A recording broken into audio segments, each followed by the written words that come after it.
বুদ্ধের সহজ কৌশল। You, in these names, kids. Moving on person, actually understanding, it actually know that you can't read this.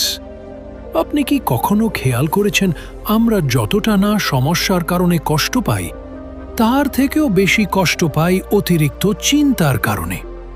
একটা ছোট ঘটনা মাথায় ঢোকার পর আমরা ঘুরিয়ে ফিরিয়ে সেটা নিয়ে ভাবতেই থাকি। বুদ্ধ বলেছিলেন, চিন্তা যদি সমস্যার সমাধান না করে তবে সেটা শুধু যন্ত্রণাই বাড়ায়।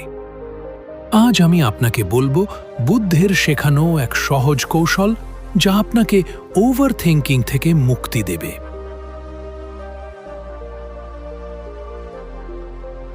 বুদ্ধ জাননী বুদ্ধ কপুরী বিদিও কমঠ।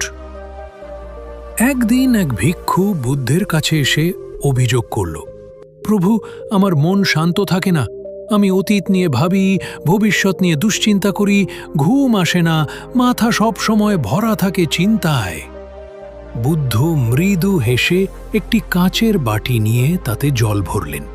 তারপর বললেন, এই বাটিটা ধরে আছো, কল্পনা করো, কিছুক্ষণ ধরে রাখলে সহজ মনে হবে, কিন্তু যদি সারা দিন এই বাটি হাতে ধরে রাখো, ধীরে ধীরে হাত ব্যথা হয়ে যাবে, শরীর কাঁপবে, মন ক্লান্ত হবে। ভিক্ষু মাথা নাড়ল।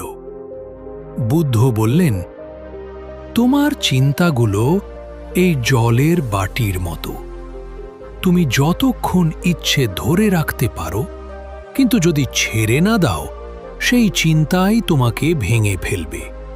এই শিক্ষাটাই হলো ছেড়ে দেওয়ার শিল্প। অর্থাৎ যা ঘটেছে তা নিয়ে না ভেবে, যা এখনো ঘটেনি তা নিয়েও না ভেবে বর্তমানে বাঁচা। বুদ্ধকে সমস্যার সমাধান দিয়েছে। বুদ্ধ জানুন 3টি সমাধান দিয়েছিলেন।